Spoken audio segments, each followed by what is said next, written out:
Hey guys, Kristen Collins, hope you're doing well. I'm going to reflect this week on the journey to knowing and loving self as there's really high emotions going on right now. I don't know if you guys remember the full moon last week, but it was an opportunity for a lot of release and a lot of baggage to be let go of. But emotions are running really, really high right now, not only individually, but also within communities. So wanted to reflect on some of the work we've been doing and the tools that we're using to know and love self based on the fact that we're highly charged emotionally right now. So if you too are feeling that way, where you're just like, wow, I'm uber emotional, I'm kind of cranky, or I'm kind of sad. Sadness was the one for me this past week. I was like, oh, really, girl, get over it, right? Like, what do you have to be sad about? But there's a lot of transition going on, and it's continuing to go on at that chronic, acute pace. How long have we been at this now? Like a year and 9 months or something like that. And it's been a really long road. So if you're feeling emotionally charged and you're not enjoying the ride, we're going to just take a pause here and remember that we are here to experience all of our emotions on our journey to knowing and loving self.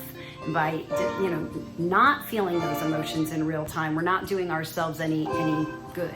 We're not being in the present moment. It's not healthy for us, and it's not being true to the experience. Sometimes when things we're feeling aren't deemed as positive, they can be the nudges or the opportunities to go ahead and reevaluate, reassess, maybe switch up that lens. But they're gifts. Just like the highs of the positive are, gifts, the lows of the emotions can be gifts too. So the big question for you is, are you allowing yourself to feel all of those emotions in real time? 2 weeks ago, we spent some time on some tips to get to sit with self and feel those emotions, get in touch with those emotions. And last week, we spent some time reflecting on some tools that we have to help you go ahead and get in touch with who you are. So go ahead and look back the past 2 weeks if you want to dive into that information. I think for today, what I want to reflect on, I took a course with David Fleming. And David Fleming is an amazing spiritual leader. He also shares in my collaborative workspace, and he has a podcast that I was really fortunate to be the guest of, and I'll put the link in the comments below. But I took a workshop with David, and it was all about transition, and that life is actually cycles of transition, and we're either in releasing, going into the unknown, right? And he uses the trapeze. So I'm going to walk you through this as a visual, where you're standing on the platform in this place, but you have this urge to move or jump, or you're not satiated, right? Or you just know intuitively it's time to move on. This chapter has come to a close. And isn't it hard when we feel those emotions of a closing chapter? So can we reflect on the closure of that chapter with grace and honor and gratitude? Because nothing is here into perpetuity, right? We're not here to hang on to something or will our way through something. We have to be in flow with life. So that transition, whether you're pushed off the ledge, I hope not, because I want you hanging onto the trapeze, or whether it's just time to release. It can be very confusing, because you don't know, that you can't see where you're going, right? So when we leave that platform on this, as a trapeze artist, and we're hanging on and we don't know the destination or who's going to be there on the other side, it's super challenging. And sometimes these cycles last not very long. For me, this cycle has been going on for quite some time, and I'm so tired of not having clarity on the destination. But I continue going and continue taking these baby steps. And it's almost like, walking forward into the dark with no flashlight.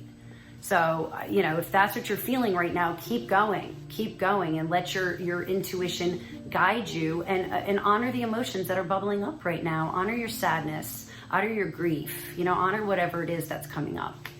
Okay, then when we get to kind of the middle of the ride as a trapeze artist, maybe there's another bar that we're gonna turn and jump and grab, or maybe there's a partner who's hanging out upside down with arms stretched out, ready to greet us. And that's the second half of the journey, right? To be able to go ahead and start moving towards that destination. until we arrive at a place that we can be reflective and be like, wow, that was an incredible, incredible experience. And then we hang out there a while and we do it all again. So by looking at life as a collection of cycles and knowing that you're either, going into a transition, experiencing a journey, or coming to the head of an experience, right? Having the understanding that life is not static, right? It's constantly moving and we're constantly changing, and honoring all of the different emotions that come up as we learn who we are in that present moment. Because are you the same person that you were 2 years ago? Are you the same person that you were 5 years ago? Are you the same person that you were when you said yes to that partner? Right? Like, we've changed, we've grown, and feeling all the emotions that come in our day-to-day lives is vital. So as always, I'd love to hear your thoughts on this and your reflections, how your week's been going. Are you going through the major transition that I am? Are you feeling all the emotions that come with it? How are you managing the unknown? I still don't have clarity on where, the destination, but I do have clarity on one thing. It isn't about the destination, because happiness is in the pursuit. Okay, until next time, I hope you have a great week. And as always, be love. Bye.